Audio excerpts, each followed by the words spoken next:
पुंडलिकवरदा हरी विठ्ठल श्री ज्ञानदेव तुकाराम पंढरीनाथ भगवान की जय। माऊली ज्ञानेश्वर महाराज की जय। जगद्गुरु तुकाराम महाराज की जय। सद्गुरुनाथ भगवान की जय। हरि ओम तत्सत। ध्यानमूलं गुरुमूर्ती, पूजामूलं गुरुपदम, मंत्रमूलं गुरुर्वाक्यम, मुक्तिमूलं गुरुकृपा। ब्रह्मेवाहम अहम ब्रह्म न चाहम ब्रह्मणा पृथक्, नाहम देहो न मे देहा केवलोहम सनातन। या ठिकाणी आपण सर्वजण नेहमीप्रमाणे दृग्दृश्य विवेक या ग्रंथाचा अभ्यास करण्यासाठी एकत्रित जमलेलो आहोत। 31व्या श्लोकाचा आपण अभ्यास करीत आहोत।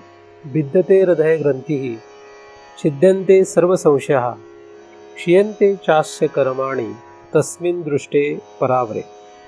या श्लोकातील 2 भागांचा आपण अभ्यास केलेला आहे। परावर असणारा जे ब्रह्म आहे, या ब्रह्माचा ज्ञान झाल्यानंतर सर्व कर्माचा क्षय होतो, सर्व संशयांचा नाश होतो आणि हृदय ग्रंथीचा नाश होतो, असा अभ्यास आहे। त्यातील सर्व कर्माचा क्षय कसा होतो याचा आपण विचार केलेला आहे। सर्व संशयाचा नाश कसा होतो याचाही आपण विचार केलेला आहे।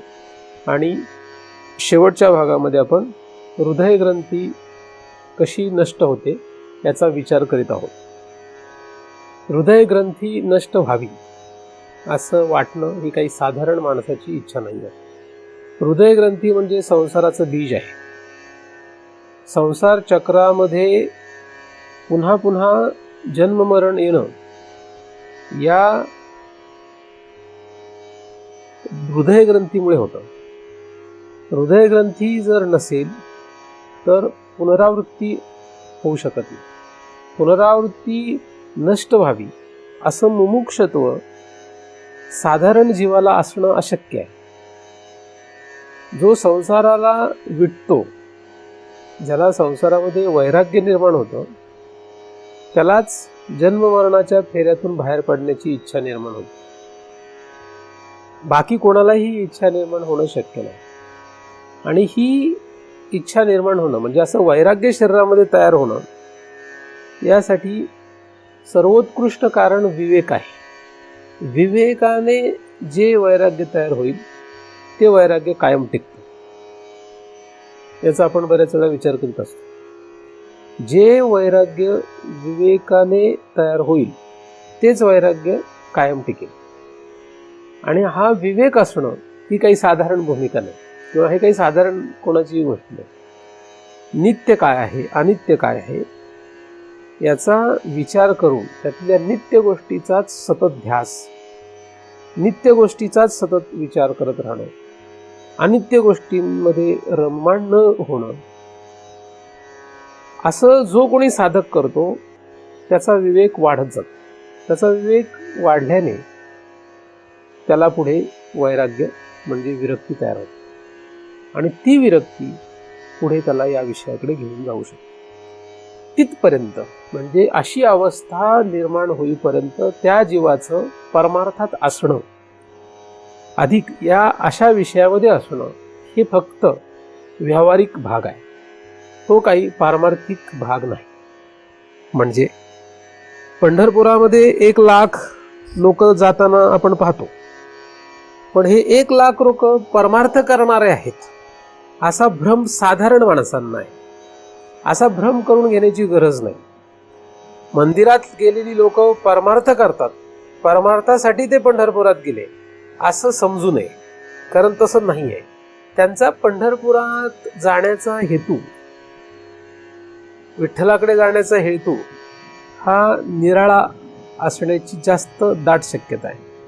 फार बोटावर मोजणे इतकी माणसं पंढरपुरात विठोबासाठी जातात। म्हणजे विठ्ठलाच्या प्राप्तीसाठी विठ्ठलाकडे जाणारी लोक बोटावर मोजता येतील एवढीच आहे। प्रत्येकाची कुठली ना कुठली हौस आहे, त्या हौसेपोटी तो पंढरपुराला जातो। कोणाची काय हौस असेल हे सांगता येत नाही. त्यातल्या त्यात जे परमार्थात अग्रेसर मानले जातात असे महाराज लोक, हे लोक पंढरपूरला का जातात असं जर प्रश्न पडला तर त्यांचं वर्षभराचं पोट त्यांना भरायचं आहे. हे त्यातलं एकदम साधारण कारण मला आढळलं.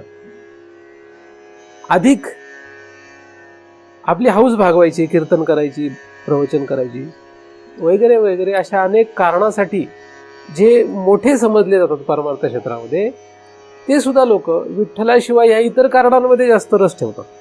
विठ्ठल हे कारण नसल्यासारखं आहे, नाही असं म्हणता येत नाही, पण कसं आहे, नसल्यासारखं आहे.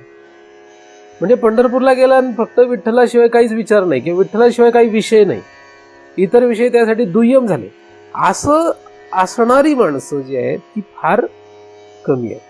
आणि आपण त्या वर्गात असावं, आपण त्या समूहामध्ये असावं यासाठी प्रयत्न करायला काहीच हरकत नाही. आपण असूच असं नाही असंही म्हणता येत नाही, पण जे कोणी नसतील त्यांनी त्या वर्गात जायला काही हरकत नाही. परमार्थ हा भगवंताच्या प्राप्तीसाठी करायला पाहिजे. भगवत प्राप्तीसाठी परमार्थ आहे आणि भगवंता व्यतिरिक्त दुसरा कुठलाही हेतू परमार्थ करण्याच्या मागे नाही, असा ठाम निश्चय जर झाला तर वैराग्य दृढ होईल. अपमत, मग त्याला हे बाकीचं काहीच करावं लागत नाही, अपमत होईल. मग ते म्हणजे विरक्ती जी विवेकातून यायला पाहिजे असं मी मगाशी म्हणालो, ते सुद्धा अपमत होईल. नाही झाली त्याची विवेकातून विरक्ती तर त्याला असं दुःख संसारात येईल की त्या दुःखापोटी त्याला विरक्ती येईलच. पण दुःखातून येणारी विरक्ती ही दुःखाचा नाश झाल्यानंतर राहत नाही. विवेक जी विरक्ती तयार करेल ती कायम राहते, पण दुःखातून निर्माण झालेली विरक्ती ही कायम राहत नाही.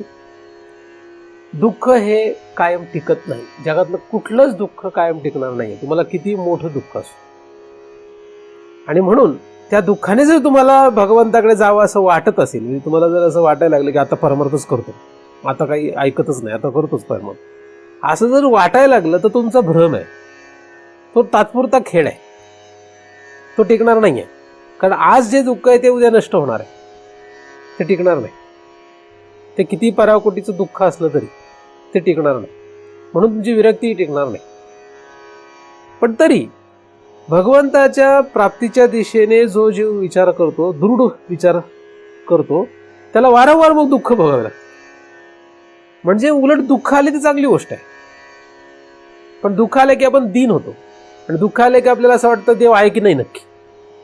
म्हणजे दुःख आल्यानंतर चांगलं वाटायला पाहिजे की या दुःखामुळे आपण उलट भगवंताकडे लवकर जाणार.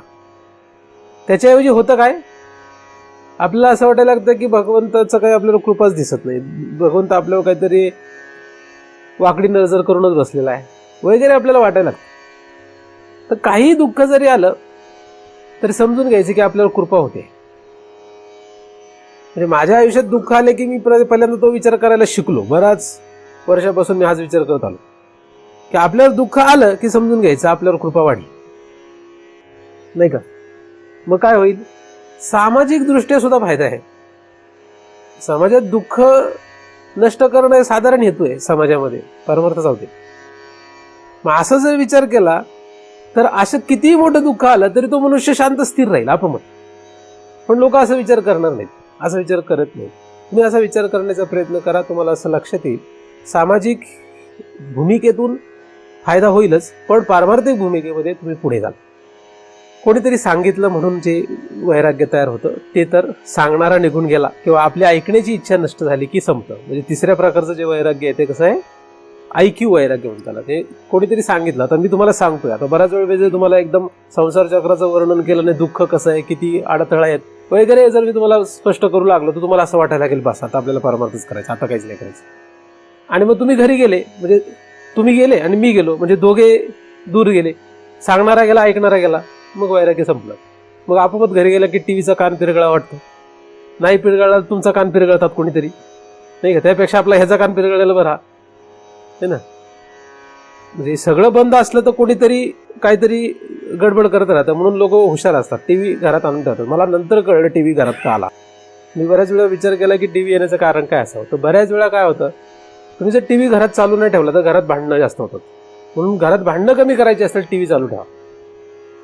आता टीव्हीवरून पण भांडणारे लोक असतील तो भाग निराळा, तो मग ते उलट झालं काहीतरी. मग त्यासाठी 2 टीव्ही घ्या, बेडरूम मध्ये एक वेगळा, हॉलमध्ये एक वेगळा. मुलाचं खुली वेगळी असेल तर मुलाला 3रा घ्या अजून. आता तर अडचणच नाही, कोणी कोणाशी बोलत नाही, कोणी कोणाशी अडचण येत नाही. स्मार्टफोन मोबाईल आल्यामुळे तर हा प्रश्न मिटलेलाच आहे. म्हणजे टेक्नॉलॉजीचा किती फायदा आहे बघा. आता भांडायला वेळ म्हणजे शक्य नाही ना. आता जो तो आपापल्या कामामध्ये बिझी आहे त्याच्यामुळे कोणाला भांडायचा वेळच येत नाही. आपले अडथळे अनेक दूर झाले अशा टेक्नॉलॉजीमुळे, बरोबर नाही. तर स्मार्टफोन नसेल तर घ्या, आणि इंटरनेट नसेल तर डाटा पॅक घ्या, म्हणजे तुमचे अनेक अडथळे दूर होतील. आणि जर तुम्हाला वाटत असेल की हे लोकांनी आपल्याशी जास्त गोंधळ घालू नये तर त्यांना द्या घेऊन ते, ठीक आहे. असं गमतीचा विषय सोडून देऊ. जन्म मरणाचा फेरा जो आहे हा नष्ट करायचा असेल तर भगवंताचं ज्ञान होणं गरजेचं आहे. भगवंताच्या प्राप्तीनेच जन्म मरणाचा फेरा टळतो. जन्म मरणाचा फेरा मला टळायचा नाहीच आहे, पण मला भगवंताची प्राप्ती करायची, काय हरकत नाही, कर. पण एखादा म्हणेल मला भगवंताची प्राप्ती पण नको आहे, जन्म मरणाचा फेराही टाळण्याची काही इच्छा नाही, मला मजा वाटते हे सगळं पुन्हा पुन्हा जन्म घ्यायचं, किंवा ह्याच्या सगळ्यात मला बरं वाटतंय, बायको मुलं वगैरे जे काही त्याला संसार या नावाखाली जे काही करावं वाटतंय ह्या सगळ्यात त्याला रस आहे, मग काहीच हरकत नाही, ते तू कर. ह्या नादाला नको लागू. मग तू विनाकारण टाळ घेऊ नको, पकवाज घेऊ नको, अभंग पाठ करू नको, ज्ञानेश्वरी वाचू नको. भरपूर आहे तुझ्यासाठी, अख्खं जग मोकळं आहे तुझ्यासाठी. आपण कोणाला अडवलंय का? पाताळ लोकांपर्यंत जायला तयारी करता येते, तशी काही हरकत नाही. हे सगळं कोणासाठी केलंय? हा संसार कोणासाठी आहे? अशा लोकांसाठी ज्यांना इच्छा नाही भगवंताकडे जायची, ज्यांना भगवंताकडे जायची इच्छा नाही, ज्यांना जन्म मरणाचा फेरा नष्ट करण्याची इच्छा नाही, त्यांच्यासाठी किती मोठी जागा केली. उलट ज्यांना भगवंताकडे जायचंय त्यांच्यासाठी जागा कमी आहे, त्यांना उलट जगात जागाच नाहीये. भगवंताकडे जायचंय, तुम्हाला जगात जागा नाही. आणि ज्याला भगवंताकडे जायचं नाही, ज्याला जन्म मरणाचा फेरा चुकवायचं नाही, त्यांच्यासाठी किती जागा आहे. वर वर ब्रह्मलोक, खाली पाताल लोक, मध्ये एवढे लोक आहेत. आणि ह्या प्रत्येक लोकाची जी व्याप्ती आहे ती आपण विचार करू शकत नाही, एवढी आहे. तुम्ही जर आज जन्माला आले आणि आजपासून जर फिरायला सुरुवात केली तर नुसती पृथ्वी तुम्ही जर फिरायला सुरुवात केली तुमचं आयुष्य संपेल, एवढी मोठी पृथ्वी आहे. नुसतं पृथ्वी जरी पूर्ण पाहायची ठरली, फक्त पृथ्वी पाहायची, पाण्यात घुसायचं नाही, फक्त जमिनीवरचे पृथ्वी पाहिजे ठरवलं, तुमचं अख्खं आयुष्य जाईल, एवढी मोठी पृथ्वी आहे. मग आता 14 होणं म्हणजे किती मोठी गोष्ट आहे.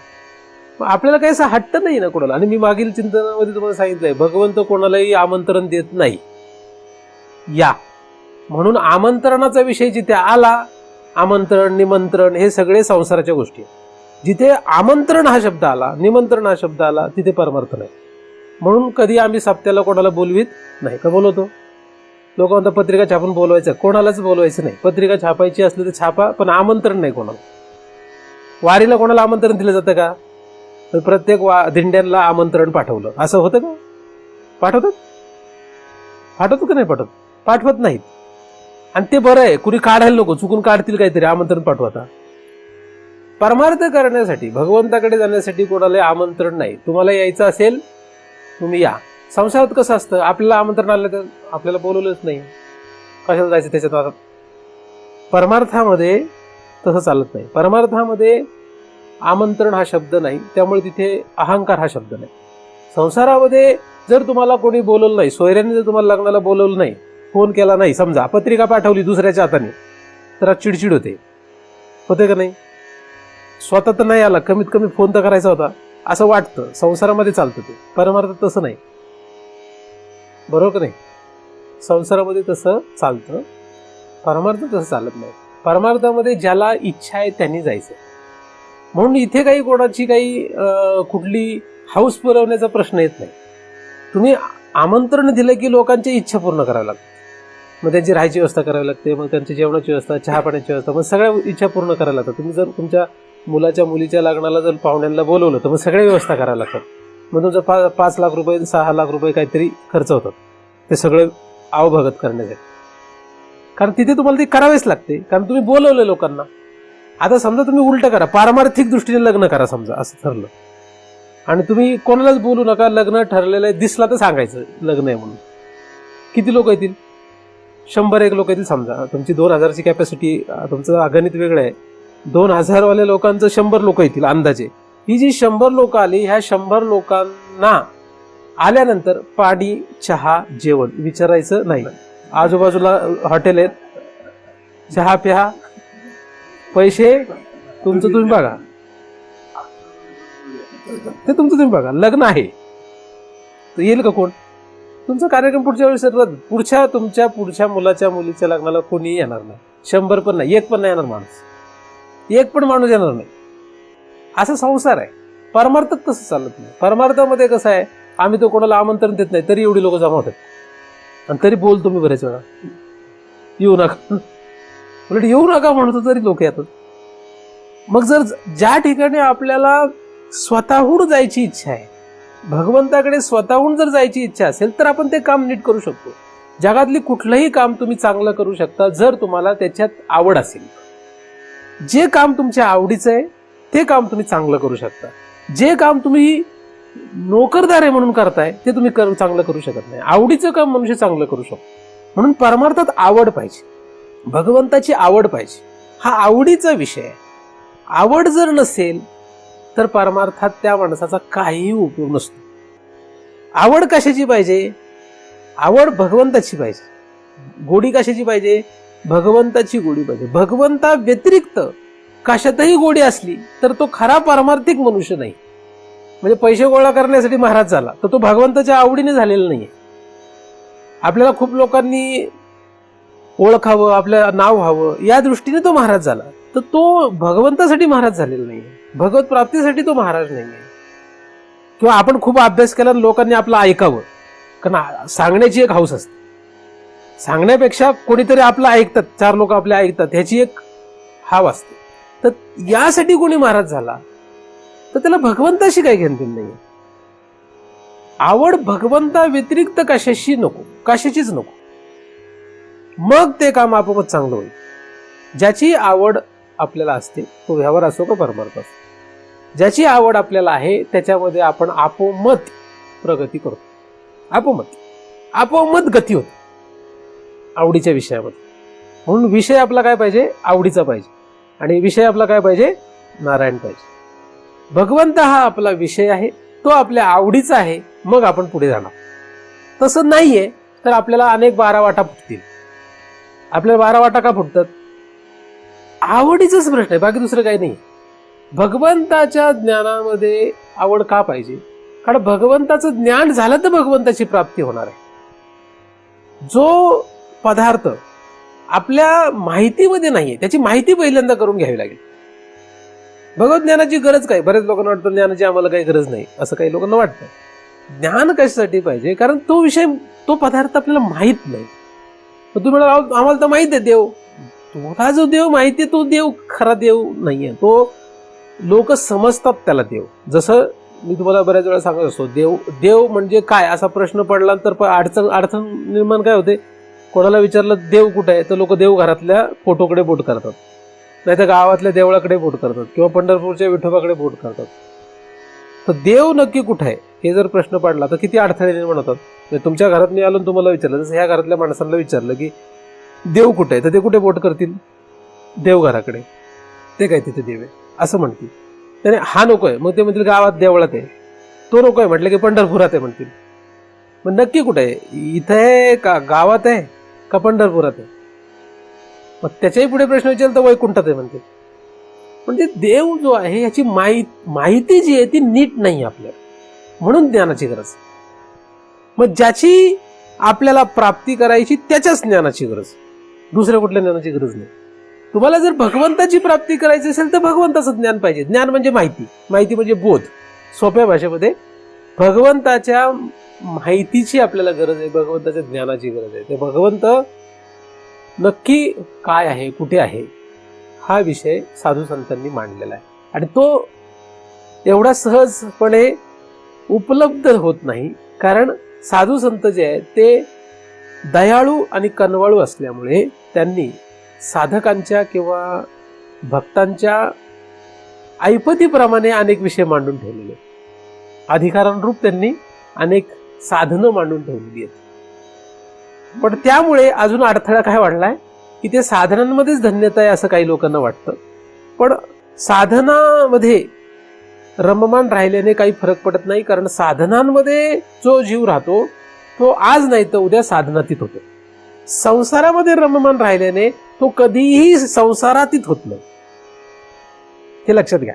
साधनांमध्ये राहण्याचा फायदा काय असतो? साधनातीत कधी ना कधी होईल. संसारात राहण्याचा फायदा का नाहीये? कारण संसारात राहिल्याने कधीच होत नाही, तो उलट त्यात गुरफटत जातो.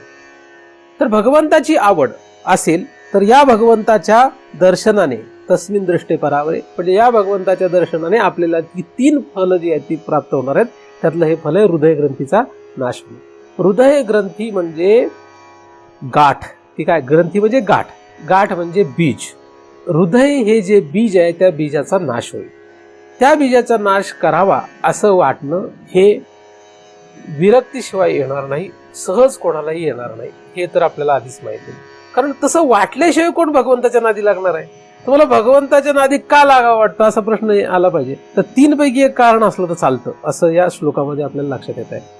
म्हणजे आम्ही विठोबाला भजतो, का भजतो बाबा असं प्रश्न विचारायला पाहिजे. म्हणजे 100 माणसं जर भेटली तर 100 माणसांना विचारायचं तुम्ही परमार्थ करता म्हणजे विठ्ठलाला भजता तर का, असं उत्तर लिही. फक्त का खरं लिही म्हणायचं. विचार कर, 10 दिवस विचार करायला घे. तुमच्याकडे नोटबुक आहे, तुम्ही 100 माणसाची नावं लिहा जे विठ्ठलाला भजतात. 100 नको, 10 लोकांचीच घ्या. जास्त जर 100 जास्त होत असेल तर 10 लोकांना तुम्ही प्रश्न विचारा, तुम्ही विठ्ठलाला भजता तर का? त्याचं उत्तर तू विचार करून दे म्हणायचं. 1 दिवस 2 दिवस 3 दिवस नाही, 10 दिवस घे. पुस्तकं वाचून उत्तर देऊ नको, ग्रंथ वाचून उत्तर देऊ नको, कुठल्या तरी महाराजाचं चिंतन कीर्तन प्रवचन ऐकून उत्तर देऊ नको. तुला जे वाटतंय कारण की तू विठोबाला का भजतो ते तू लिही. आणि त्या कारणामध्ये जर ही 3 कारणं दिसली तर तो साधक 100% भगवंताकडे जाणार. त्यात कुठलीही शंका नाही मला. ते 3 पैकी एक कारण दिसलं तर. आणि माझ्या माहितीप्रमाणे म्हणजे मला जे काही अंदाज आहे त्या अंदाजाप्रमाणे तुम्ही 100 लोकांची अशी नावं आणि त्यांची उत्तरं जर घेतली तर तुम्हाला एकही माणूस सापडायचा नाही. मग पुढची 100 पकडा. असं करता करता तुमची 100 येईल पण तुम्हाला माणूसच भेटायचा नाही. नक्की काय करायचं होतं? 100 अंदाज आपण म्हणतोय तर सर्व कर्माचा क्षय व्हावा असं कोणाला वाटतंय? त्यामुळे तस्मिन दृष्टे परावरेचा काय त्याला उपयोग आहे का? नाही. सर्व संशयाचा नाश व्हावा असं त्याला काय वाटतं का? काही वाटत नाही. त्यामुळे त्याला काही याचा उपयोग नाही. म्हणजे तो संशय त्याला तसा होत नाही निर्माण. म्हणजे मी का जन्मलो, मी का हे करतोय, मी मरणार आहे म्हणजे काय होणार आहे, माझ्यासमोर ही माणसं मरतायत सगळी आणि काही रडतात आणि त्याच्यानंतर परत सगळ्यांचं तसंच चाललेलं आहे. नक्की हा मेलेला गेला कुठे? जन्माला आला म्हणजे आला कुठून? आणि देव मी कधी देवाऱ्यात म्हणतोय, कधी गावाच्या देवळात म्हणतोय, कधी पंढरपुरात म्हणतोय, काही लोक वैकुंठात म्हणतात, काही लोक इथं शरीराच्या आतमध्ये बसलेला आहे म्हणतात, हृदयात म्हणतात. म्हणजे हे सगळे माझे जे प्रश्न आहेत ह्याचा संशय, हे संशय मिटवण्याची इच्छा कोणाला? काय नाही, चाललं ते बरं आहे. जास्त डोक्याला काय त्रास द्यायचा? चाललंय ते बरं आहे, जसं चाललंय तसं बरं आहे. रोज आपण भजन करतोय, छान आहे, चांगलं आहे. हरिपाठ म्हणतो, चांगलं आहे. पंढरपूरला जातोय, चांगलं आहे. त्याला जे काही परमार्थ या नावाखाली वाटतंय तो करतोय.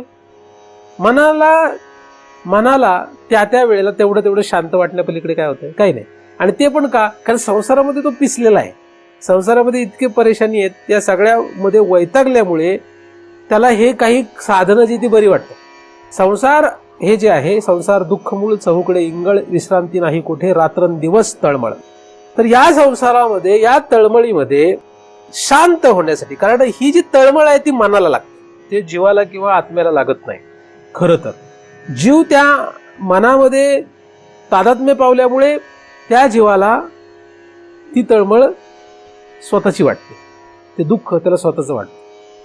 पण ही जी तळमळ आहे, ही तळमळ सतत सर्वांना आहे. मग यामधून बाहेर पडावं म्हणजे काय? त्याचं मन त्याला शांत स्थिर खरं वाटतं. मग त्यासाठी जगातले प्रत्येक जण आपापल्या पद्धतीने उपाय शोधतो. तामसी मनुष्य तामसी उपाय शोधतील, राजसी मनुष्य राजसी उपाय शोधतील, सात्विक माणसं सात्विक उपाय शोधतील. सात्विक मनुष्य काय करेल? कीर्तनाला जाईल, प्रवचनाला जाईल, देवळात जाईल, पोथी काढून वाचेल, ध्यानाला बसेल वगैरे. सात्विक मनुष्य दुःखाच्या काळामध्ये या साधनांकडे धावतो. तामसी मनुष्य काय करतो? तामसी मनुष्य काय करतो? दुःखाच्या काळात तामसी मनुष्य काय करतो? काय करतो? मय कदा. मय कदा म्हणजे माहिती का? मय कदा माहितीये का तुम्हाला? नाही नाही माहिती. किती लोकांना माहिती मय कदा? तुम्ही सात्विक दिसताय त्यामुळे तुम्हाला मय कदा माहिती. ज्यांना माहिती ते आहेत भारी. तुम्ही म्हणा मला पण माहिती, मी पण भारीच आहे. मय कदा म्हणजे दारूचा गुत्ता. दुःखाच्या काळात काही लोक, आता काही लोकांनी ते कशाला विनाकारण त्यांना त्रास म्हणून घरातच व्यवस्था करून ठेवल्यात. काही लोक तेवढे डोक्याला त्रास घेत नाहीत. तिकडे जायचा त्रास नको. बरं त्याचं दुकान कधी उघडं असेल नसेल, त्यामुळे आपल्याच घरी आणून ठेवलेली बरी म्हणून काहींनी, बरं आपल्यानंतर पोराबाळांना उपाय माहित पाहिजे म्हणून पोराबाळांना पण दाखवून ठेव, हे बघा बरं औषध. असे पण लोक जन्माला आली. असो, हा दुसरी लोक आहेत. मधली पण लोक आहेत, राजसी लोक जी आहेत ती काय करतात, ती त्याच्यापेक्षा वेगळा. मित्राला फोन कर किंवा मग पाहुण्याला फोन कर, लय वैताग झाला, पोरांना लय त्रास झाला वगैरे, हे राजसी उपाय शोधतात. सात्विक उपाय शोधणारे, राजसी उपाय शोधणारे, तामसी उपाय शोधणारे, असे दुःखाच्या काळामध्ये लोक, या तळमळीच्या काळामध्ये लोक उपाय शोधतात. त्यातले ते सात्विक उपाय शोधणारे लोक बरी असं सात्विक लोकांना वाटतं. राजसी तामसी लोकांना तसं बरं नाही वाटत. बरं राजसी लोकांना वाटतं राजसी उपाय शोधणारे बरे. तुम्ही राजसी माणसांना विचारलं, मला खूप टेन्शन आलं, काय करावं काय कळतच नाही, काकाला फोन कर ना, मामाला फोन कर, नाही तर आईकडे जा, आईला विचार काय म्हणते लोक. राजसी लोक तुम्हाला राजसी उपचार सांगतील. दुःखाच्या काळामध्ये, अडचणीच्या काळामध्ये, अडथळ्याच्या काळामध्ये तुम्हाला राजसी लोक राजसीच उपाय सांगणार. किंवा उपाय कोण काय सांगतो त्यावरून ठरवायचं तो कुठल्या वर्गातला आहे. आता माझ्याकडे आले, मला म्हणतो महाराज खूप अडचण आहे, खूप प्रॉब्लेम आहे, असेल काय नाही, रामस्मरण कर. काय कर? राम नाम घे. मग लोक म्हणतात पोट दुखतंय आमचं, मी रामनाम घे. पोट दुखतंय तुम्ही रामनाम घ्यायला काय सांगताय? अच्छा पोट दुखतंय का, मग तू डॉक्टरकडे जा. हा राजसी उपाय झाला. आता पोट दुखल्यावर रामनाम घ्यायला सांगतो म्हणजे काय, त्याला उपाय म्हणतात होय? रामनाम घेतल्याने पोट दुखायचं थांबेल का, असं राजसी लोकांना वाटतं. काय डॉक्टरकडे गेल्यावर काय पोट दुखायचं थांबतं का? नाही थांबत. तो 5 दिवसाच्या गोळ्या देतो, जमलं तर जमलं, नाही तर पुढे परत 5 दिवसाच्या गोळ्या. आणि काही काही वेळेस तर त्याचं पोट त्याच्यापेक्षा जास्त दुखायला लागतं. पोट दुखायचं थांबतं, जुलाब लागतात डॉक्टरच्या उपायाने. देवाच्या उपायाने तसं काय होत नाही. असो, तेवढा तुम्हाला ते मी काय म्हणतोय कळतंय का नाही माहित नाही, तेवढी तुमची श्रद्धा निर्माण होईल का नाही ते मला माहित नाही. असो, तामसी लोक तामसीच उपाय सांगणार, राजसी लोक राजसी उपाय सांगणार, सात्विक लोक सात्विक उपाय सांगणार. तुम्हाला संसारामध्ये दुःखापलीकडे काहीही मिळणार नाही असं जेव्हा चिन्ह येतं तेव्हा तुम्ही यापैकी कुठल्या तरी उपायाकडे जाल. पण ही दुःख नाहीसे करण्यासाठी लोक जे परमार्थ करतात त्यांचाही उपयोग नाही असं मला सांगायचं. साधारण भूमिका दुसऱ्या दोघांची जाऊ देत. जे लोक दुःख नष्ट करण्यासाठी म्हणून संसाराच्या ऐवजी परमार्थाच्या दिशेने निघाले त्यांना सुद्धा खरं भगवंताशी घेणं देणं नाही आहे. खरं त्यांना भगवंताशी घेणं नाही. त्यांच्या ते सांसारिक अडचणी किंवा तळमळ जी आहे ही नष्ट व्हावी म्हणून ते देवाच्या नादी लागले. आणि मग त्याच काळात कर्मधर्म संयोगाने त्याचं जर भलं झालं म्हणजे ते दुःख नष्ट झालं तो म्हणतो जागृत देवस्थान. कुठलं काय जागृत, तो देव तर कायमच झोपलेला तिथं, काही देव उठलेला नाही, झोपलेलंच तिथे काय, पण हा त्याला जागृत देवस्थान म्हणतो. आणि समजा नाही झालं, साऊथ इंडियाला जायला पाहिजे आता, कारण नॉर्थ इंडियाला काही जमलं नाही, म्हणजे वर जाऊन तिकडे हिमालयात जाऊन काही जमलं नाही, मग खाली जायला लागेल तिकडं, है ना. आणि तिकडे जाऊन नाही जमलं तर काय खरं नाही कोणत्याच देवाचं, आहे की नाही. म्हणून तुम्ही बघा लोकांचे देव बदलत का राहतात. लोकांचे देव बदलायचे कारण काय आहे, कारण ते दुःख नाहीसं होत नाही, जिथपर्यंत नाहीस होत तिथपर्यंत देव तो टिकतो. मग तो माणूस बदलतो तो देवच बदलून टाकतो. माणूस काय करतो, नाही शक्य झालं आणि त्याला नाही कळलं तर दुसरा माणूस त्याला सांगतो, तुला मी सांगत होतो तरी की तू जा तिकडं खाली. काही लोक मला म्हणे तुम्हाला सांगितलं होतं त्या पांडुरंगाच्या नादी लागू नका, पांडुरंगाच्या नादी लागलं तर काय मिळणार आहे तुम्हाला. तुमची शेतीवाडी जर नीट चालायची असेल, वावरात काही अडथळे नसेल यायची, तर तुम्हाला भैरवालाच कुठलं दिवस वावरात मसोबालाच बसावं लागणार. म्हटलं तर कठीण. बरं वेदांती महाराज मला म्हणे हे ठेवाच लागतं देवासा, कुठला मसोबा, कशाला वावरात मग अडथळे नाही यायला पाहिजे. आपण आम्ही विठोबाला बसतो त्याचं काय, विठोबाला ते नाही जमत, हे मसोबाचंच काम आहे. अशी परिस्थिती आहे. लोक आपल्याला उपाय देतील. तर देव जो आहे या देवाच्या मार्गात सुद्धा इतका प्रचंड गोंधळ आहे. हा संशय तरी नष्ट करावा असं वाटलं तरी चालेल, तरी तो या मार्गात येऊ शकतो. असो, हृदय ग्रंथी जी आहे, ही हृदय ग्रंथी ही संशयाच्या पुढचा भाग आहे. दुःख किंवा संशय किंवा इतर जे आहेत ही तर काही फार मोठी कारणं नाहीत. हृदय ग्रंथी हे जास्त महत्वाचं कारण. उत्तम अधिकाऱ्याचा हा भाग आहे. उत्तम अधिकारी जो असतो त्याला हृदय ग्रंथी म्हणजे या संसार बीजाचा नाश करावा असं वाटतं. हे शरीर जे आहे, हे शरीर निर्माण होण्याला जे बीज आहे ते हृदय. स्थूल शरीर कुठून आलं? स्थूल शरीर सूक्ष्म शरीरातून आलं. सूक्ष्म शरीर कारण शरीरातून आलं आणि कारण शरीर जे आहे ते त्या बीजातून तयार झालेलं आहे, म्हणजे हृदयातून तयार झाले. हृदयातून सूक्ष्म आणि स्थूल शरीर पुढे तयार होत असतं.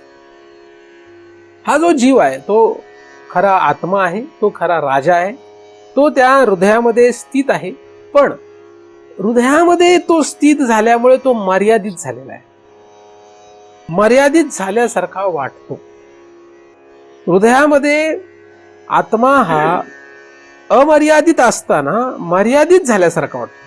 तो आपला विषय राहिलेला नाही, आपला तो विषय संपला, तो पण विषय आपल्याकडे नाही. आपल्याकडे आत्मा हा विषयच राहिलेला नाही. आत्म्याबद्दल आपल्यामध्ये, समाजामध्ये किंवा लोकांमध्ये गैरसमज, भ्रम खूप जास्त. काही काही लोक तर भूताला आत्मा समजतात. भूतखेत जे असतात ते लोक कशाला आत्मा समजतात? म्हणजे भूताटकी जी असते, भूताटकी हा प्रकार जो आहे त्याला लोक आत्मा समजतात. तिकडे जाऊ नको, तिकडे आत्मा आहे असं मी म्हटलं. आत्मा आहे म्हणजे भूत म्हणजे भूताला लोक आत्मा समजतात. म्हणजे आता ह्याला काय म्हणावं तेच कळत नाही. काही लोक म्हणतात त्याचा आत्मा गेला, त्याचा आत्मा गेला. आता कळत नाही त्याचा आत्मा गेला म्हणजे नक्की काय गेलाय. तर अशी लोकांना माहिती नाही. अर्थात अडाणी लोकांचा असा विषय असणं साहजिक आहे. आपल्यालाही ते माहीत नाही, म्हणजे आपल्याला त्यातून सावध व्हावं लागेल, आपल्याला शोधावं लागेल नक्की आत्मा काय.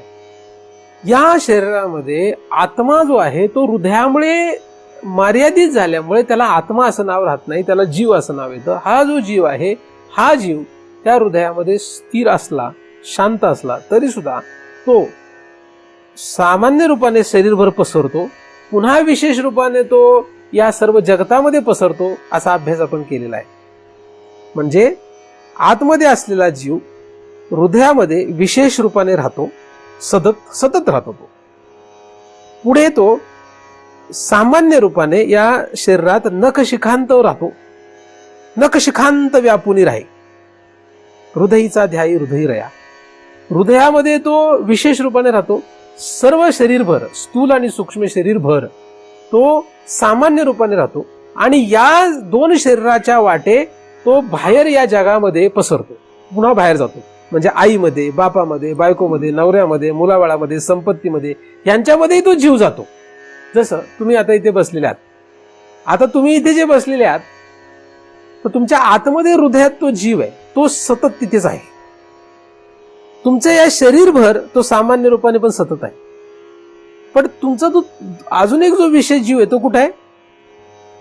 तो इथे आहे का नाही हे सांगता येत नाही. तो कदाचित तुमचा घरी असेल. तुमचा जीव कुठे आहे? म्हणजे आजी पंढरपुरात, जीव नातवंडात.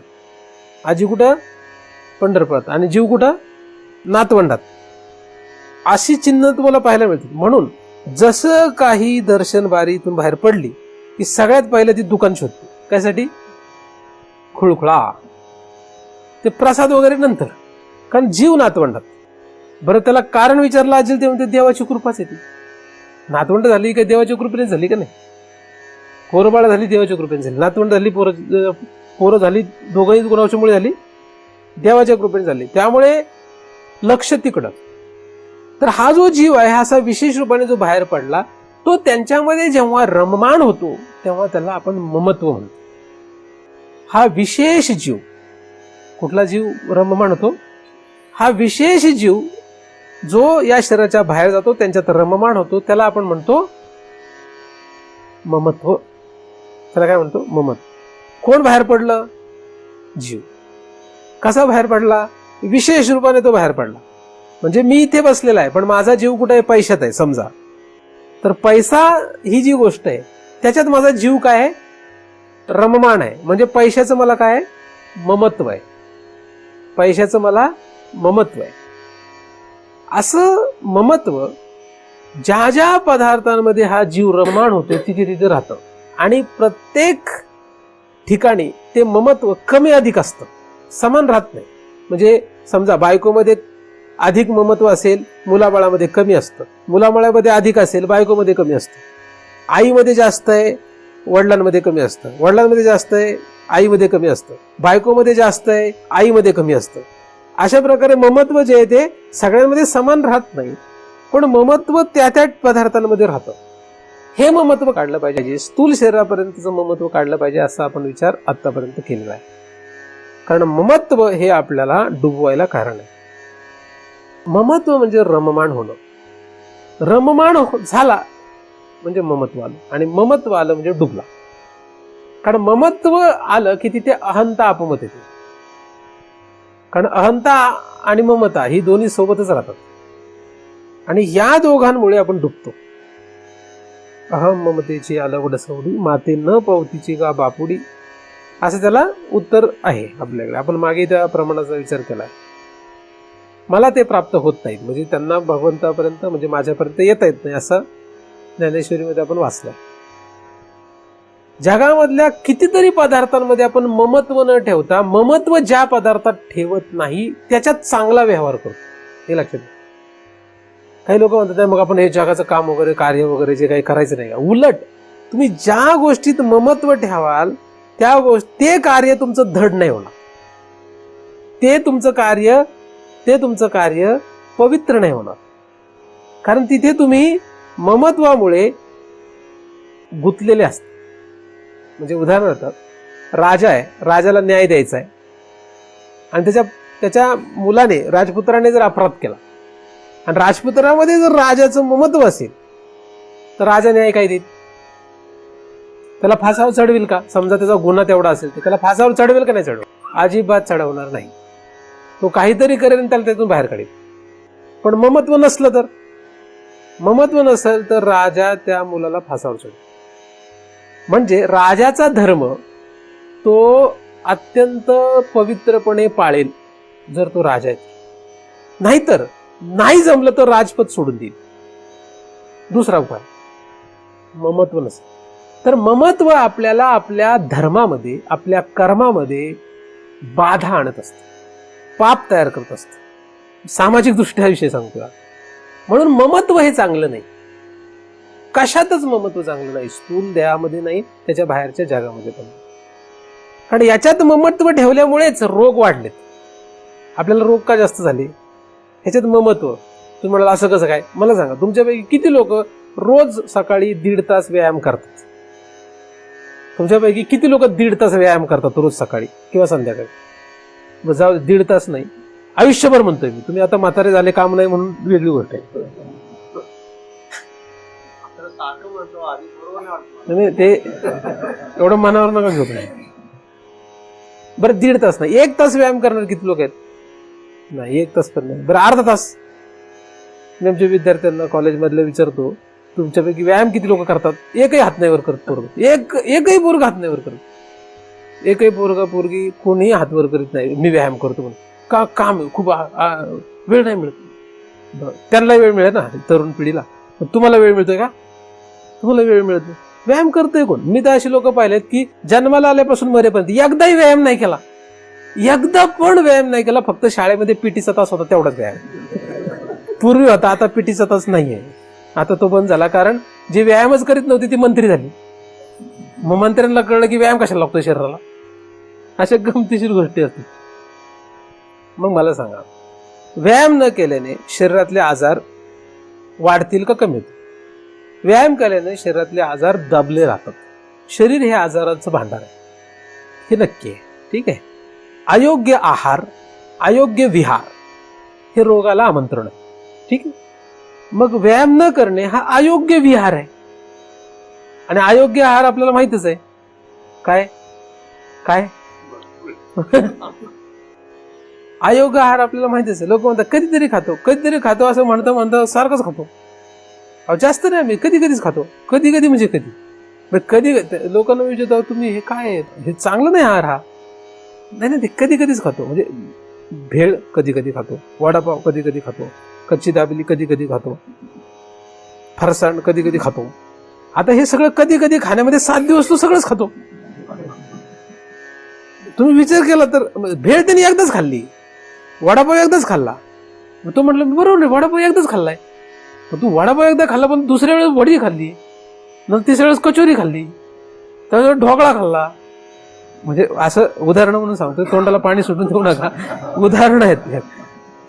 प्रत्यक्षात असं काही नाही मिळणार. आता जाता जाता रस्त्यात सापडलं तर खा, रोग वाढतील, दुसरं काय होणार. भगवंताच्या प्राप्तीचा त्याचा काही संबंध नाही. तुम्ही वडापाव खाल्ला भगवंत प्राप्त होणार नाही असं काही नियम नाही. बरं, अपक्ष चालत नाही फक्त आपल्याला.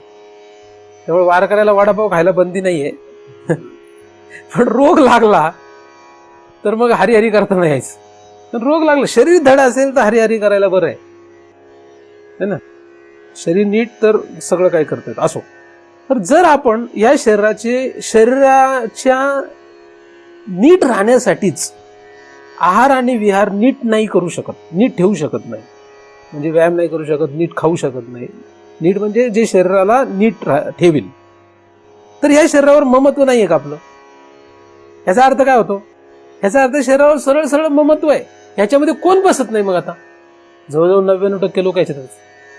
शरीराचं ममत्व म्हणजे काय? तुम्ही व्यायाम करत नाही, तुमच्या शरीरावर ममत्व आहे. तुम्ही हे पंचीकरण वाचून मला कळलंय आता हे स्थूल शरीर मी नाहीये, सूक्ष्म शरीर मी नाहीये, हे गप्पा झाल्या. तुमचं ममत्व शरीरावर. आता उद्यापासून सगळे व्यायाम करतील. शरीराचं ममत्व असं असतं. शरीरावर ममत्व ठेवू नका, शरीराच्या बाहेरच्या जगातल्या कुठल्याही पदार्थावर ममत्व ठेवू नका, तर तुम्ही त्याची चांगली व्यवस्था करू शकता. जीभ, रसना इंद्रिय, इंद्रियावर ममत्व ठेवू नका. ममत्व न ठेवणं तर तुम्ही त्याची चांगली व्यवस्था करू शकता. रसना इंद्रियावर ममत्व ठेवलं तर तुम्हाला ते वाटोळं करणार आहे. जगातल्या कुठल्याही माणसाचं वाटोळं या गोष्टींवर ममत्व ठेवल्यानेच झालेलं आहे. ज्या इंद्रियावर ममत्व ठेवलं त्या इंद्रियामुळे आपलं वाटोळ झालं. मग ते कुठलं इंद्रिय असो, रसना इंद्रिय असो, का डोळा असो, का कान असो, का हात असो, काही असो. तर हा विषय आपण आतापर्यंत खरं तर पाहिलेला आहे. ममत्व ठेवू नका. ममत्व नाही ठेवलं तर तुम्ही चांगलं काम करू शकता. ममत्व ठेवलं की तुमचं वाटोळ सुरू होत असतं. ममत्व न ठेवताच नीट काम होऊ शकतं. नाही तर पहाटे 4ला उठू शकत नाही, 5ला उठू शकत नाही, 6ला पण उठू शकत नाही. एखादा म्हणतो नाही ते उठवतच नाही. तसं मग तुम्ही जर तशी सवय लावली तर तुम्हाला सकाळी 8 वाजले तरी उठवणार नाही. अशी लोक असतात, त्याला 8 वाजता उठ म्हटलं तरी उठत नाही. काही तर मग 9-10 होतात त्यांचे. काही काहींचे डायरेक्ट दुपारी जेवायलाच उठतात. अशी पण मी पोरं पाहिलेत. आणि त्याच्या आईबापांना म्हटलं ते नाही लय काम करते पोरं. कुठलं काम करतोय? काय 12 वाजेपर्यंत चकाट्या मारतोय इकडे तिकडे, रात्री गप्पा मारत असतो कुठेही. काम कुठलं करतोय? काम तर मला पण खूप असतं. माणसानं कोणाला विचारले, कोण म्हणेल मला कामच नाही काय? सगळ्यांना वाटतं मी खूप काम करतो. आणि आईला आपल्या लेकराचं कौतुक राहणारच. त्यात काय नवलं. ताळ्यावर आलं पाहिजे. लाड करू नका. ममत्व जे आहे आपल्याला डुबवणार आहे. स्थूल शरीर आणि त्याच्या बाहेरच्या काशावरही ममत्व ठेवलं तुमचा धर्म तुम्हाला पाळू शकता येणार. आणि जेव्हा धर्माचं पालन होत नाही तेव्हा रोग तयार होतो, म्हणजे पाप तयार होतो. स्थूल शरीराचे धर्म नीट पाळले नाही म्हणून शरीराला रोग लागणार. तुम्ही असो का मी असो, दोघांना समान नियम आहे. आपण नियम नाही पाळले आपल्याला रोग लागणार. कुठलाही, छोटा असो का मोठा असो. नियम पाळले नाही. स्थूल काही नियम असतात, काही सूक्ष्म नियम असतात, काही कळण्याच्या पलीकडचे नियम असतात. आपल्याला कळतात तेवढे तरी पाळावा. कळतात तेवढे काय? काही खाऊ नये, आपलं पोट बघावं, आपली ऐपत बघावी. लोक म्हणतात महाराज खा खायला काय नाही, तू आवडीने केलंय खाऊ शकतो, पण मला माझा विचार करावा लागेल की मला पचल का नाही, तेवढं तरी कळायला पाहिजे. हा, एवढं म्हणायचं नाही, ते कळलं पाहिजे, ते आचरणात आलं पाहिजे, ते आपल्याला आचरणात आणता आलं पाहिजे. ह्यासाठी प्रयत्न करायला पाहिजे. तसे काय, कारण काही लोक सगळेच माझ्यासारखे नसतात. काही लोक चांगले पण असतात की जे तुम्हाला भरपूर खायला घालतील. मी म्हणतो की खाल्लं तर खा, नाही तर उपाशी मर. हा माझा सारखा माणसाचा स्वभाव आहे. काही लोक असे असतात की ते म्हणतात खाल्लंय का अजून 2 घास खा, असे पण असतात. ते माणसांमध्ये फरक असतो. पण आपल्याला कळलं पाहिजे की आपल्या या धर्माचं काय होतंय, उल्लंघन होतंय काय. धर्म लक्षात घ्या. काय हे धर्म आहेत सगळे. उदबत्ती देवाला ओवाळणे हा केवळ धर्म नव्हे. पायाने किती चालावं, तोंडाने काय खावं, तोंडाने काय बोलावं, हे धर्म आहेत. ते त्या इंद्रियांचे, त्या पदार्थांचे धर्म आहेत, ते पाळावे लागतात. ते पाळले नाही तर अडचण येणार. म्हणजे डोळ्यांना जर तुम्ही प्रचंड यातना दिले तर डोळ्यांचा धर्म बुडला आणि मग डोळ्यांना यातना सुरुवात. आणि यातना म्हणजे पाप. हे साधू संतांनी किंवा आपल्या ऋषी मुनींनी जे लिहिलेलं आहे ते सगळ्यासाठी, म्हणजे इथपासून तिथपर्यंत सगळ्यांसाठी लिहून ठेवलेलं आहे. ज्याला जे पटेल, ज्याला जे पचेल त्याने घेऊन ते पुढे पुढे जायला पाहिजे. असो, ममत्व जे आहे ते स्थूल देहावर नको, तसंच ममत्व सूक्ष्म देहावरही नको. इंद्रियावरचं ममत्व चालत नाही, स्थूल देहावरचं ममत्व चालत नाही, आणि त्याच्या बाहेरच्या जगातल्या कुठल्याही पदार्थावर ममत्व चालत नाही. हे ममत्व नको.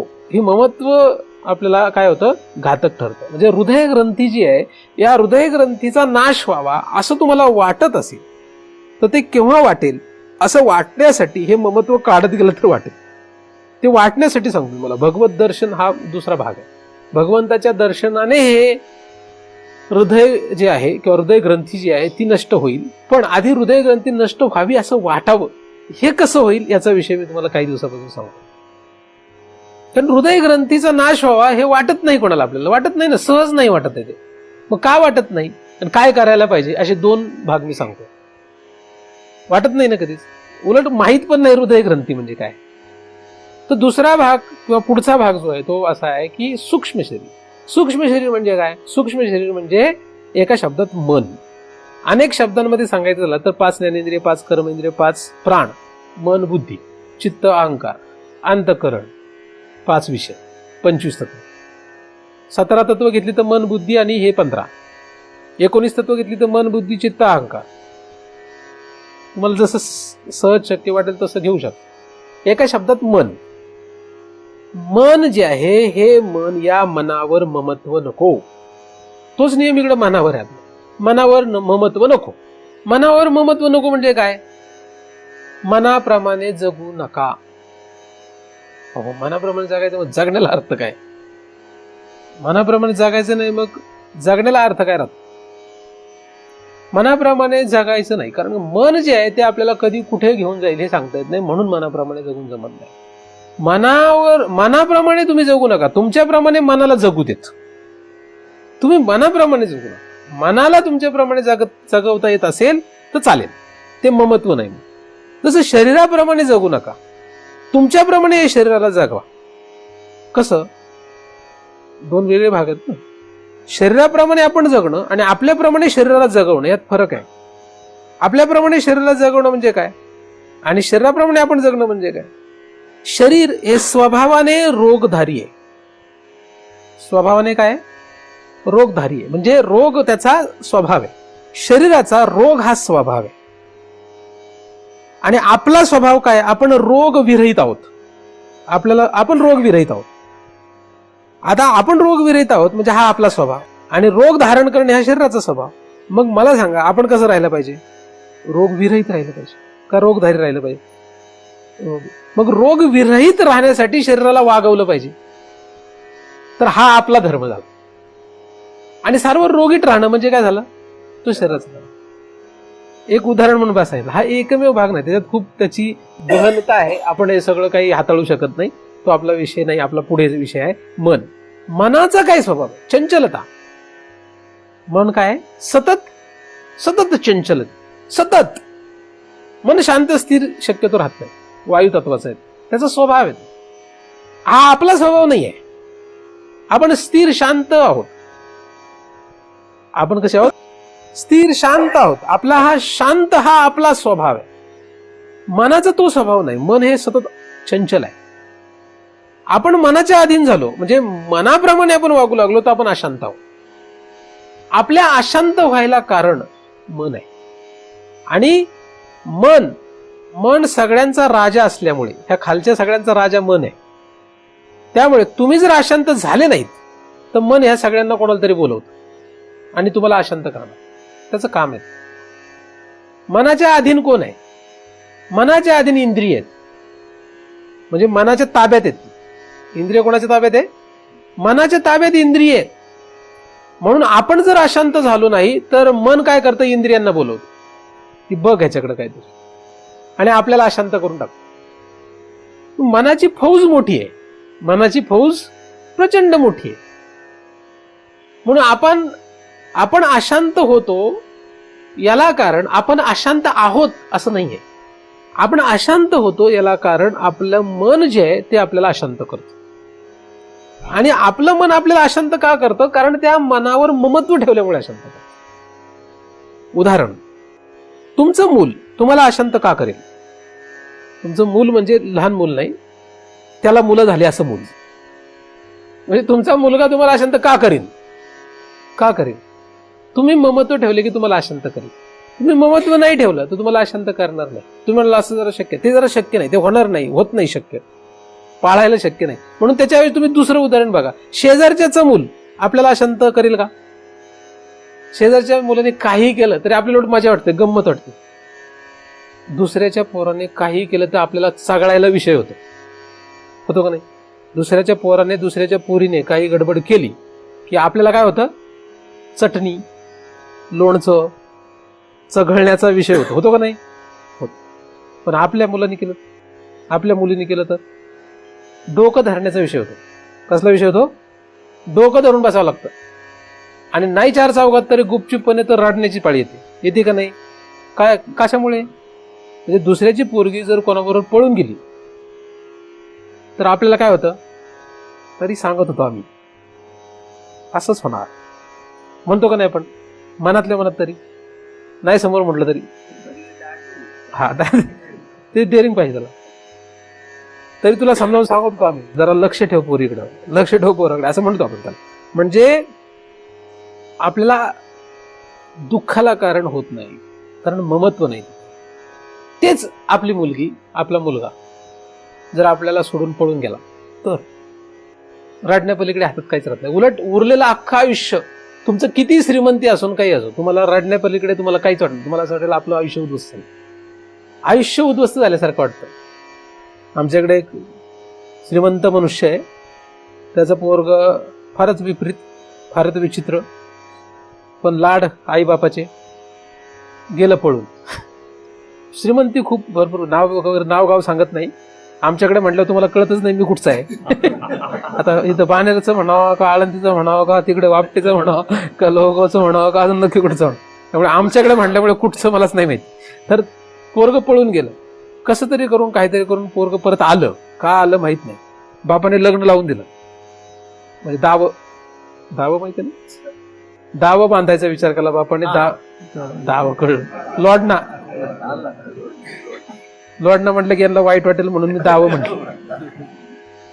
तर ते पोरगच ते विचित्र, पोरं निर्माण करून पळून गेलं. आता काय करणार? सत्य घटना सांगतोय मी तुम्हाला, म्हणजे काही कथा नाही सांगत.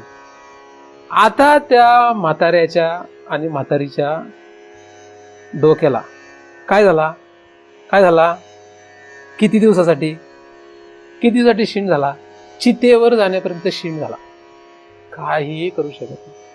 पैसा भरपूर आहे, अशी 10 पोरं तो दत्तक घेऊ शकतो. किती चांगली पोरं, चांगली निपजलेली 10 पोरं दत्तक घेऊ शकतो आणि सुखात जगू शकतो. पण तो एकही पोरग दत्तक घेऊ शकत नाही, आणि त्याचं पोरग परत येऊ शकत आता नाही. तर ते गेलं पळून. ते पळून गेलं का एकटं पळून जाईल का? त्याला काय उद्योग नाही दुसरा? असो, गमतीशीर गोष्ट आहे. क्षीण, म्हाताऱ्याच्या डोक्याला क्षीण झाला कायमचा. त्याच गावातली दुसऱ्या माणसाची पोरगी पळून गेली, त्यांना काहीच नाही वाटत, काहीच नाही, दुःख नाही, काहीच झालेलं नाही. फक्त ममत्वाचा विषय. मनामध्ये आपण जर असं ममत्व ठेवलं तर काय होईल आणि नाही ठेवलं तर काय होईल, यासाठी उदाहरण आहे जगामधल्या कुठल्याही गोष्टीवर. मन तर आपण आता अभ्यासाचा विषय म्हणून सांगू. तुम्ही मनावर जर ममत्व ठेवलं तर तुम्हाला मरेपर्यंत क्षीण आहे. काय क्षीण झाला डोक्यात, सतत त्रास. मनावर ममत्व ठेवलं तर सतत त्रास. आणि जेव्हा जेव्हा तुम्हाला त्रास नाही असं वाटेल तेव्हा कसं आहे, वारा शांत दिसला तर त्याला शांत समजू नये, असं ज्ञानेश्वरांनी ओवी लिहिलेली. कारण तो शांत कधीच नाही राहू शकत. मग मन शांत नाही राहू शकत, मग आपण त्याच्यावर उपाय काय आपल्याकडे? त्याच्या उपाय एकच, ममत्व ठेवू नका त्याच्यावर. जगात त्याला दुसरा कुठलाच उपाय नाही. लोकांनी काय केलं, इंद्रियांची कावडं बंद केली. लोकांनी काय केलं, मन शांतीचे प्रयोग सुरू केले. वेगळे प्रयोग करून लोक त्या मनाला शांत करण्याचा प्रयत्न करतात. तुम्ही उलट दाबून ठेवली गोष्ट, ती स्फोट होईल त्याचा. कशामुळे अडथळा आला हे लक्षात घ्या. ममत्व त्याच्यावर ठेवल्यामुळे अडथळा आला. मनावर ममत्व नाही ठेवलं, कुठेही जा, तुझा प्रश्न आहे, आमचा प्रश्न नाही. आपलं लेकरूच नाही, आपलाच नाहीच आहे, तू पळून जा का नको जाऊ, ममत्वच नाही ना. तसं मन जे आहे, मन 10 दिशा जाओ का एका ठिकाणी बसो. मनाने 10 दिशा जाओ का एका ठिकाणी बसावं सांगा मला. तुमचं पोरग असेल तर तुम्हाला वाटणार तुमच्या गरजेप्रमाणे वाटणार. आता तुम्ही म्हणाल कसं, आपलं पोरग कसं राहावं सांगा मला. तुमच्या पोराने कसं राहावं असं तुम्हाला वाटतंय? तुमच्या गरजेप्रमाणे वाटतं. आणि तुमच्या गरजेप्रमाणे जेव्हा पोरग वागत नाही तेव्हा तुम्हाला त्रास होतो. कायम त्रास होत नाही. लेकरांचा त्रास कायमचा नसतो कधीच, हे लक्षात ठेवा. जगातल्या कुठल्याही वस्तूंचा, पदार्थांचा आपल्याला कायमचा त्रास नसतो, ज्याच्यात आपलं ममत्व आहे. जेव्हा जेव्हा ते पदार्थ, त्या व्यक्ती आपल्याप्रमाणे वागत नाहीत तेव्हा त्रास होतो. म्हणजे मुलाचा त्रास आपल्याला कायम होणार नाही. कधी होईल? तुम्हाला तुमच्या मुलाचा कायम त्रास होतो का? नाही होत. पण कधी कधी होतो ना. केव्हा होतो? जेव्हा आपल्याप्रमाणे वागत नाही तेव्हा. तसंच त्या मनाचं पण. म्हणून आपल्याला जो त्रास होतो तो ममत्व ठेवलेला झालेला आहे. ते मन इथं गेलं तिथे गेलं म्हणून नाही होत. खरं तर तुम्ही ममत्व काढा, त्रास नष्ट होणार तुमचा. म्हणून तुम्हाला मनामध्ये होणारा जो सुख, दुःख, त्रास, अशांतता वगैरे जे काही असंख्य विकार आहेत, हे सगळे विकार जसं जसं तुम्ही त्यातलं ममत्व काढाल तसं कमी कमी होत जाणार. एकदम जादूची कांडी फिरवली शांत झालं असं काही नाही होत. ममत्व गेलं असं काही होत नाही. ते आपोआप नाही. ही तपस्या आहे, हा साधनेचा भाग आहे. मी तुम्हाला माहिती सांगतोय. तुम्हाला ती तपस्या करावी लागेल, तुम्हाला ती साधना करावी लागेल. मी पण त्या साधनेतून जातो. मी काही एकदम असं काही एकदमच जादू झाली वगैरे असं काही झालेलं नाही. त्या साधनेतून जावं लागतं. तर मनावर ममत्व नाही ठेवलं तर काय होईल? मन कुठे जाऊ, त्याने काय होत नाही. हा नियम खाली पण आहे, मी आधीच सांगितलं. मग हे मन जे आहे, हे मन काय करतं? मन संकल्प विकल्प करतं. मन इंद्रियांकडे जातं. मन इंद्रियांवाटेत विषयांकडे जातं. एवढा त्याचा प्रवास. हेच मन माघारी पण फिरतं. माघारी फिरलं तर जीवाकडे जातं. आता जीवाकडे जातं म्हणजे जीवाकडे जाण्याचा त्याला अधिकार तसा नाहीये. त्याला तेवढा अधिकार नाही, पण जीवामध्ये तो अधिकार आहे. जीवामध्ये तो अधिकार आहे, कारण जीवापासून ते पुढे आलेलं आहे. जीवाची त्याला सत्ता आहे. त्यामुळे जीवामध्ये तो अधिकार आहे.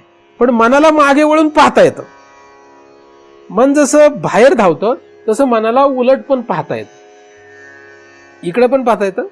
म्हणजे मनाला पुढे इंद्रियांकडे, विषयांकडे पण जाता येतं. आणि तेच मनाला यांच्यापासून इकडे उलट पण पाहता येतं. उलट पाहिलं तर त्याला जीव दिसतो. आणि जीव दिसला तर त्या मनाला लक्षात येऊ शकतं की नक्की काय चाललंय, नक्की काय आहे. त्याचं जर त्याला ध्यान लागलं, त्या मनाला जर त्याचं ध्यान लागलं, आतल्या जीवाचं, तर भ्रमरीच्या ध्यायी भ्रमरीचे व्हायचे, कीटकत्व जायचे पालटोनी, असं त्याचं होईल. परतोनी पाठीमोरे टाके, मग आपण या ते आपण देखे, देखत खेवे ओळखे म्हणे तत्व ते मी. तिथपर्यंत ते जाऊ शकतं. पण त्यासाठी त्यातलं ममत्व काढावं लागेल. ममत्व काढणं म्हणजे त्याच्याप्रमाणे नाही. मग कोणाप्रमाणे? आपल्याप्रमाणे का नाही. आपल्याला घेणं देणं नाही.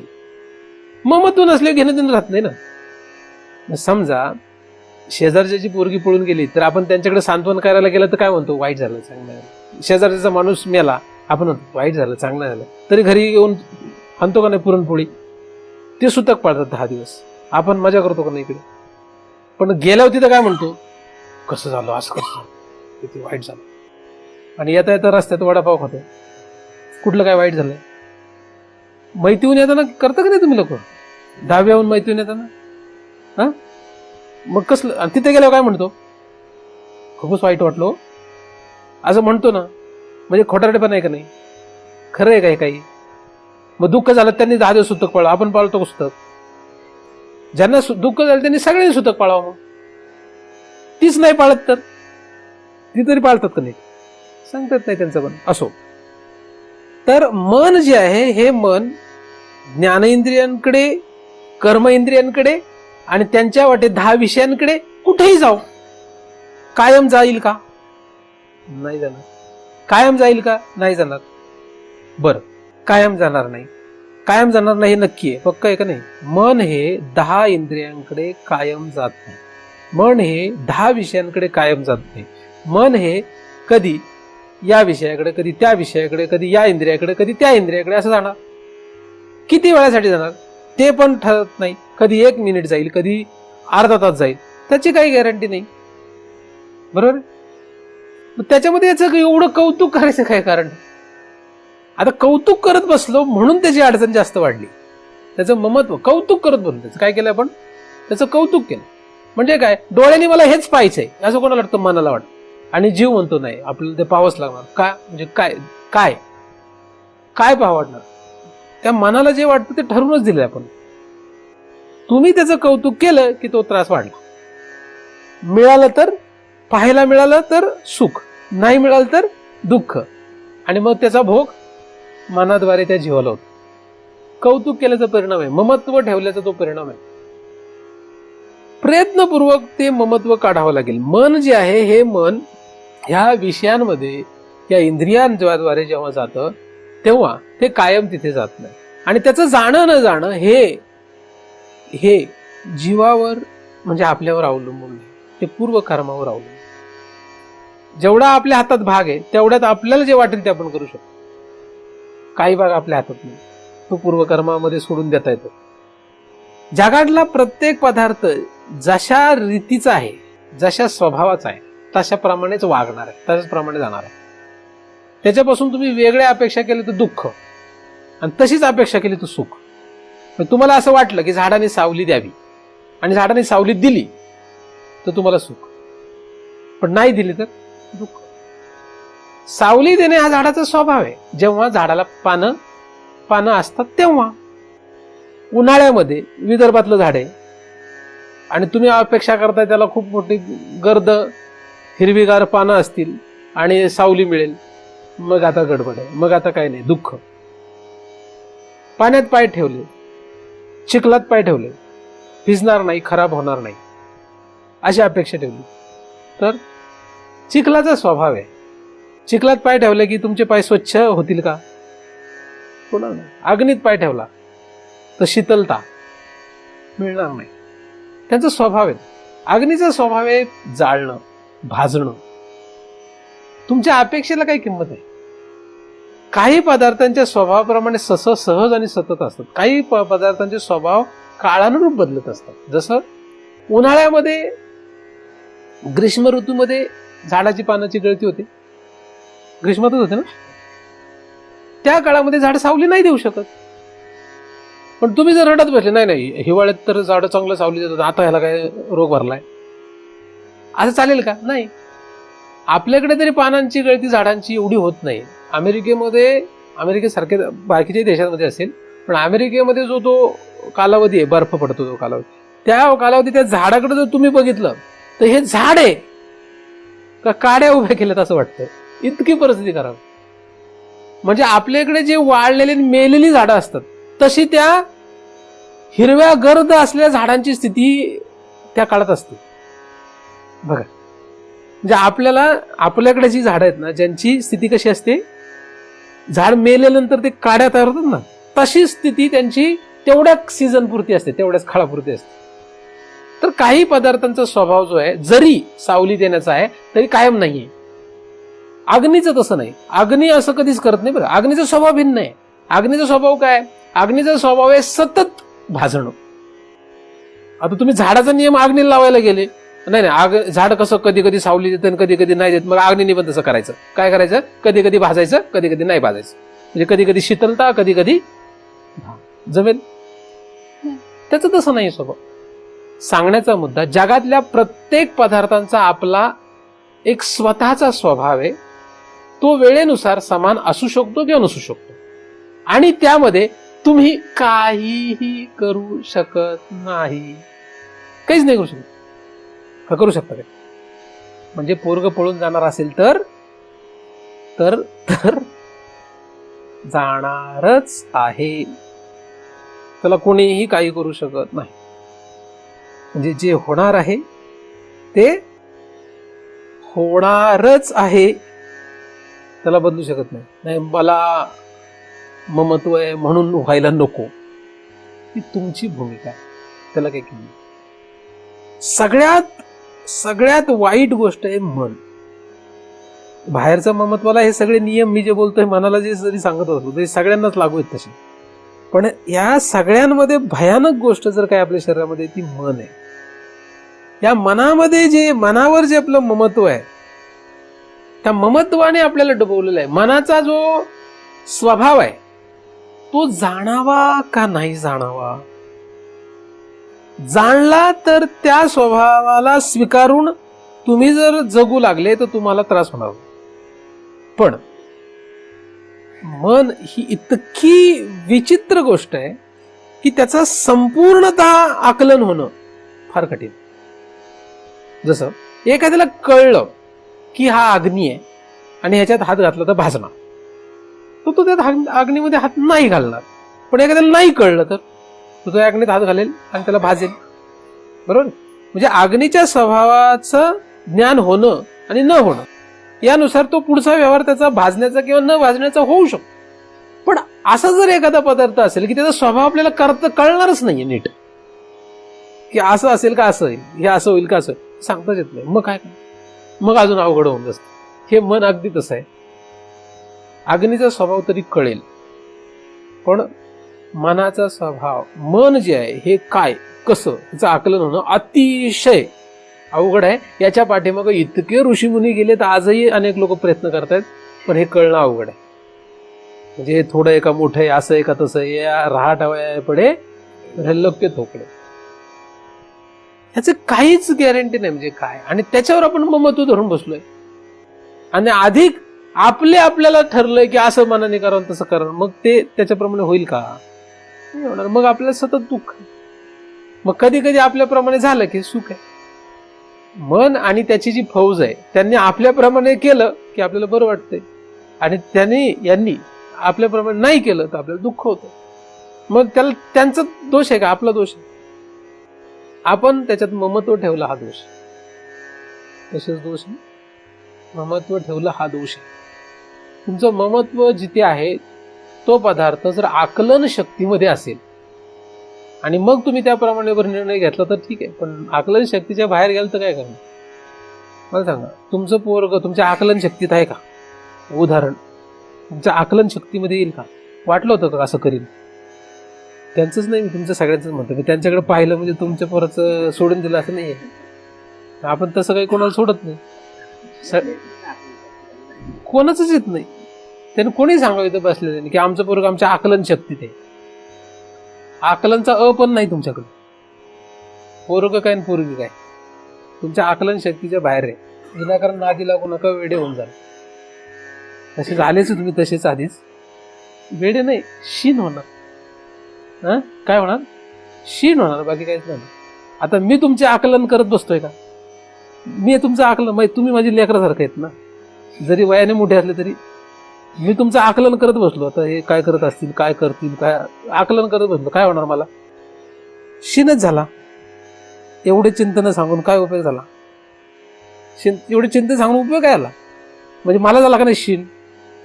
मी तुमचं आकलन करत बसले, मला शीन होईल का नाही?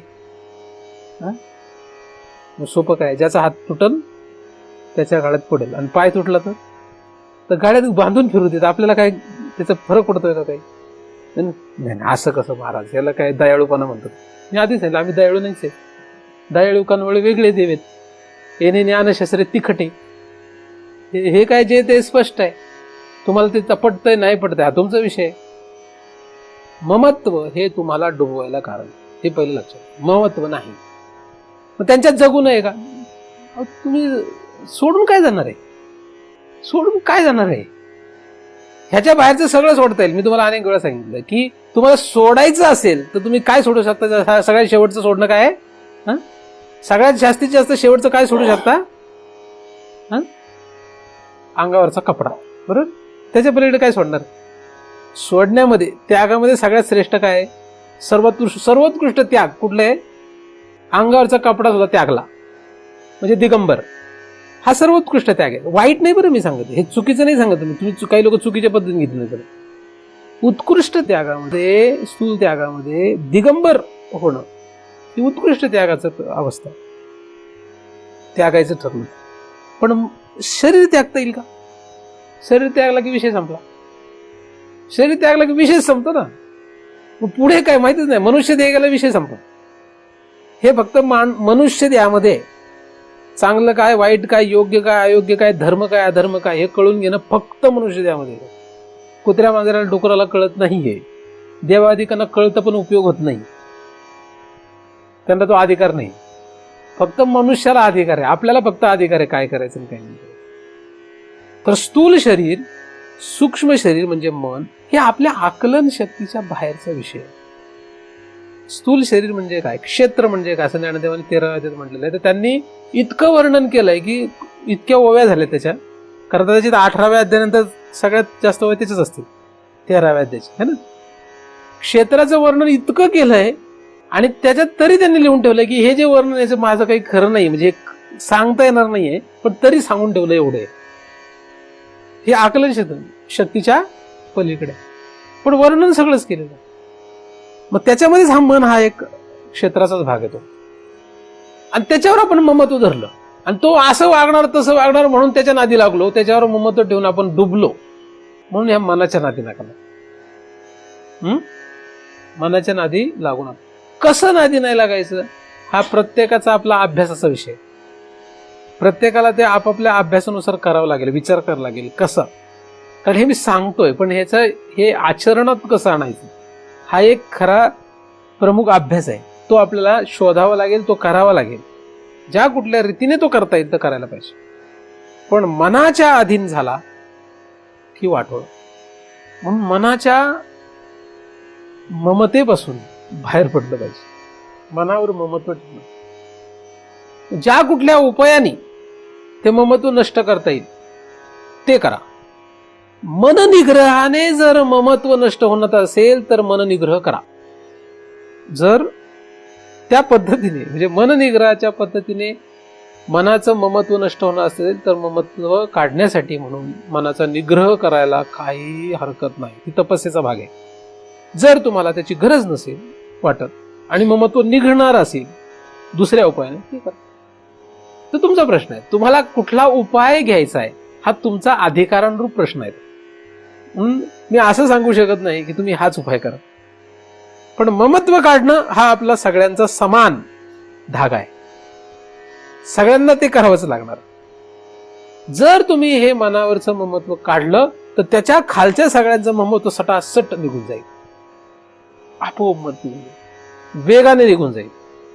कारण खेळ त्या मनापासून सुरू झालेला आहे. पुढे एकदम मनावरचं नाही मग इंद्रियाकडे यावं लागतं, इंद्रियाचं नाही मग शरीरावर यावं लागतं, शरीराचं नाही मग बाह्य जगताकडे यावं लागतं. एकदम मनाचं नाही काढतायत म्हणून ही घसरण आहे खाली. म्हणजे तुमचं पैशातला तुम्ही जीव काढा असं जर तुम्हाला सांगावं लागलं, पैशातलं ममत्व तुम्ही काढा असं तुम्हाला सांगावं लागलं तर ही आनंदाची गोष्ट नाही, ती घसरण आहे. मनातलं ममत्व काढण्याचा प्रयत्न करणार आहे त्या अधिकारावर गेलेल्या लोकांनी पैशामध्ये त्यांच्याकडे किती असलं तरी फरक नाही पडत, पण ते त्याच्या पुढे गेलेले असतात म्हणून. पण जे पैशामध्येच ममत्व ठेवून मरतायत त्यांना मनाचं ममत्व काढणं असं सांगणं म्हणजे तसं पाहिलं तर अवघड. म्हणून तुमच्यामध्ये जर तुम्ही त्या मनाच्या पर्यंत आलेलं नसाल तर खालच्यामध्येच तुमचा जर अधिकार असेल तर ते तुम्हाला करावं लागेल. त्याला मी नाही काही करू शकत, ते तुम्हाला करावं लागेल. आज नाही तर उद्या, या जन्मी नाही तर जेव्हा केव्हा पुनरावृत्तीमध्ये मनुष्य जन्म येईल तेव्हा करावंच लागेल.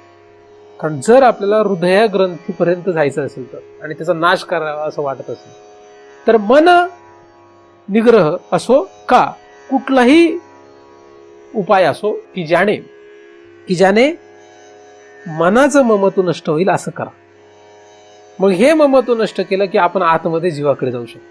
आणि जीवाकडे गेले की मग आपला जीव जो या हृदय ग्रंथीशी संबंधित आहे तो लक्षात येईल आणि मग त्याचं नष्ट करणं आपल्याला लक्षात येईल. तेव्हा आपण या भगवंताच्या दिशेने जाण्याचा खऱ्या रीतीने प्रयत्न करू. तिथपर्यंत आपलं भगवंताच्या दिशेने जाणं जे आहे ते नुसतं आपला व्यवहार आहे, व्यावहारिक भाग आहे, तो सात्विक व्यवहार असं मी त्याला म्हणत असतो. आपल्या सर्वांना आपल्या अधिकारानुरूप ममत्व काढण्याची तशी इच्छा निर्माण व्हावी यासाठी तो परम दयाळू भगवंत आपणा सर्वांना कृपा करोत आणि आपणा सर्वांना या मनावरचं ममत्व सुद्धा नष्ट करण्याची ताकद देवो. यासाठी त्याची प्रार्थना करतो आणि त्याच्या कृपेनेच निर्माण झालेलं चिंतन त्याच्याच चरणी अर्पण करून इथेच पूर्ण राहू. पुंडलिकवरदा हरी विठ्ठल श्री ज्ञानदेव तुकाराम.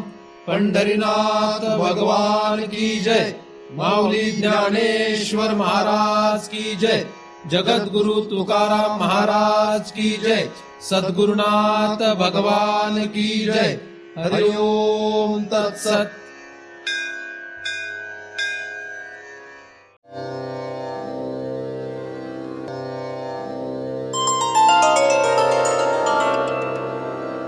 आता विश्वात्मके देवे येणे वाक्यज्ञे तोषावे. तोषोनी मज द्यावे फसाय दान हे. जे खळांची व्यंकटी सांडो तया सत्कर्मी रते वाढो. भूता परस्परे पडो मैत्र जीवांचे.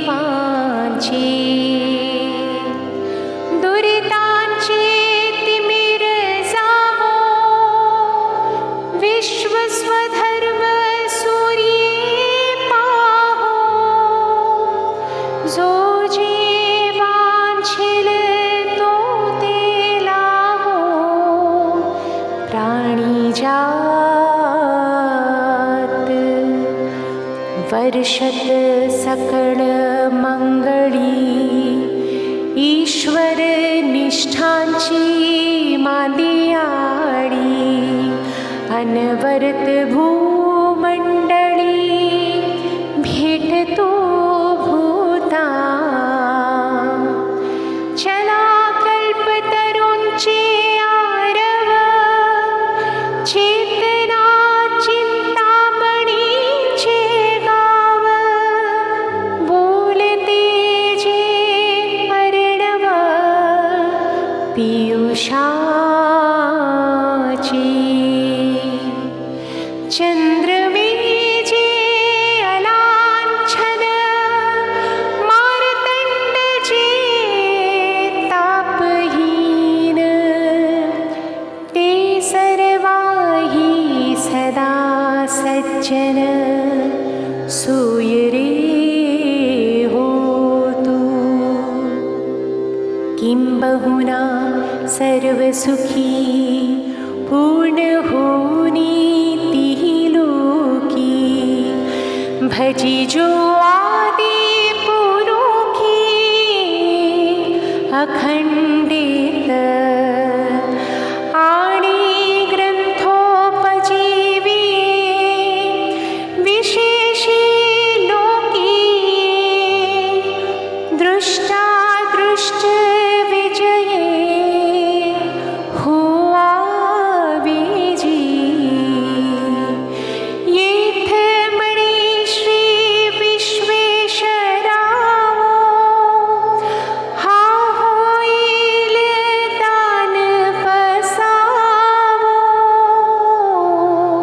येणे वरे ज्ञान देवो सुखिया जा.